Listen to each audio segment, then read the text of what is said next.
Now it is my great pleasure to introduce our next storyteller, Ingrid Nixon. She comes to us from the Olympic Peninsula. She tells stories all around the world.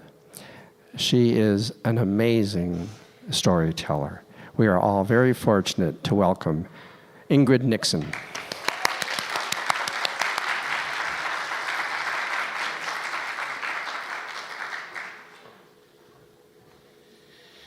Good afternoon, you all. Thank you again for coming in on this absolutely glorious day. Spectacular. So I have two stories for you this afternoon, and what do you say we get a little twisted? Yeah. Whew. Blame the witch. Witch, their word, not mine. I was just a single gal trying to make a living in the deep, dark forest. No, you need to know. I am coming to you from the beyond. Yes, I did burn up when that little scamp pushed me in the oven. But you also need to know that I did not go looking for Hansel and Gretel. Hansel and Gretel came to me. I was in my home, I was minding my own business, when all of a sudden, something or someone began to do damage to my dwelling. This happens when you live in a gingerbread house. So I did the usual. I went stomping out, nibble, nibble, little mouse who is nibbling on my children. There they were, Hansel and Gretel. Cute, a little thin. Now, they had ripped off a chunk of my gingerbread paneling and one of my candy cane drain pipes, and they were stuffing them in their mouths. I let them eat, and slowly their story came out. They were children of a woodcutter, and then their mother died. So their father went to the village, came back with another wife, their stepmother. Oh, and everything was fine, until the family fell on hard times. There wasn't enough to eat. And this is when the stepmother got the idea that the whole family should go hunting together in the forest. The whole family, even the little children. So they went marching off into the forest. They traipsed all day. And at the end of the day, the parents built a large, roaring fire. Well, Hansel and Gretel, they were just two little kids. They were tired. They fell asleep. And when they woke up, that fire had burned to embers, and the parents were gone. Now, the children were convinced that the parents had been ripped apart by wild animals. Oh, come on. It's so obvious. Abandonment. They'd been wandering in the forest for days before they finally got to my house. Now, as they are telling me this, they are stuffing gingerbread into their mouths. They're chewing with their mouths open. They are talking with their mouths full. Honestly, did no one teach these children manners? I looked down at that little Hansel. He was just like, nah, nah, nah, nah. And I thought, piggy, piggy, piggy.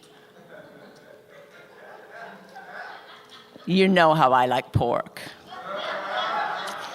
So I decided to eat them. But you know, why gnaw on a bony little chicken wing when, with a little patience, you could have a nice, fat hen? So I said, children, would you like to play a game? And the children said, yes. I said, this is a game I love to play. I call it Prisoner. I didn't have a whole lot of time to think of the title. But the children said, yes. So I said, okay, well, we will take one of you, Hansel. We will take you to the shed behind my cottage. I am going to lock you in there, and I'm going to pretend like I want to starve you to death. But that's not going to happen, because Gretel and I are going to go into the kitchen, and we are going to make all sorts of delicious foods, and then she will smuggle them out to you, and the two of you can gobble them up. Doesn't that sound like fun? And the children said, yes. So we went around to the back of my cottage. Hansel, of his own free will, walked into that shed. I locked it. And then Gretel and I went into the kitchen, and we began to bake. Oh, we made cookies and cakes and pies, and I let her lick the beaters. I let her eat as much raw cookie dough as she wanted.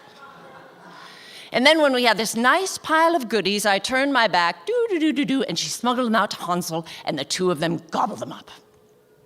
Well, the next day, as I did every day thereafter, I went out and I said, Hansel, prisoner, show me your finger. I want to make sure you are starving to death. And Hansel, he stuck his finger through a knothole, and I squeezed it. I could hear him giggling on the other side of the wall. And I would say, oh, yes, it does appear to be thinner. You must be starving to death. But in truth, every day when I squeezed that finger, it was just a little more plump. I think I knew when things started to go wrong. You see, I started to plan the menu. And I was trying to figure out what kind of sauce goes with boy. You know? I mean, tomato sauce, pesto, cheese, barbecue. And so, without even thinking, I said, Gretel, what kind of sauce goes with boy? And that girl, so clever, she did a little, but then she kept talking.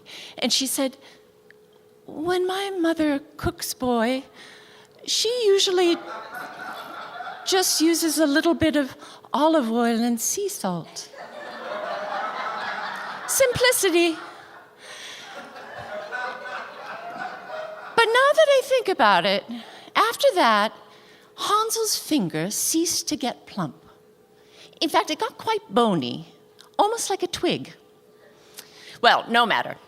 The day came where, I just had one of those cravings, I just had to have some boy, the other white meat. And so I said to Gretel, Gretel, fire up the oven. And she said, what are we baking today? And I said, oh, today we're not going to bake. We're going to have a roast. And that girl, so clever. She put two and two together, and she knew.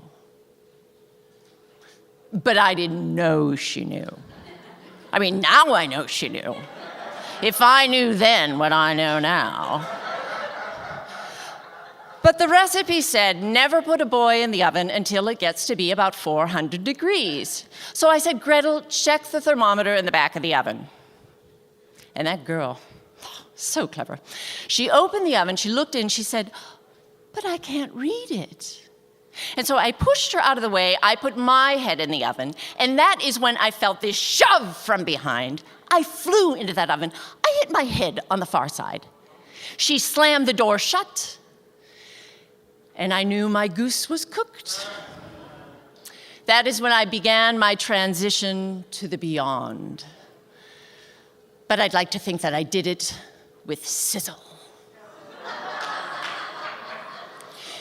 And it was from the beyond I saw how Gretel ran around to the back to that shed. She released Hansel. The two of them ran back into my house.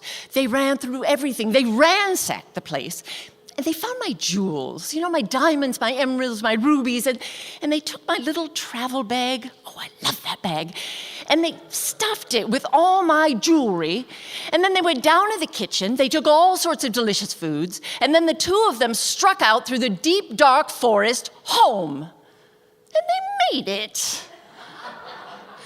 And by the time they got home, the woodcutter, very happy to see them, as was the stepmother, once she saw how much loot they were dragging behind them.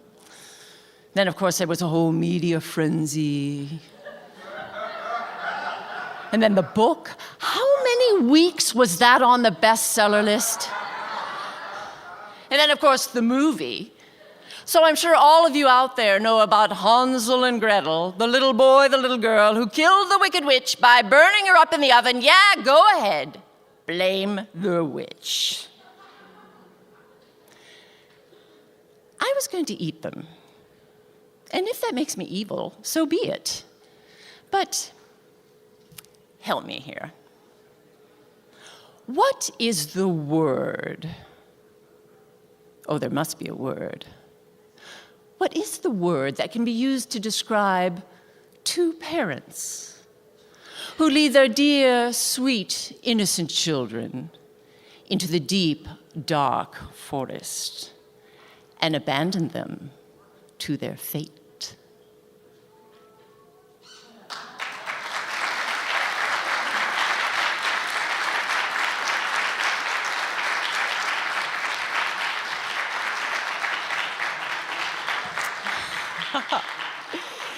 Thank you. Having a little fun there with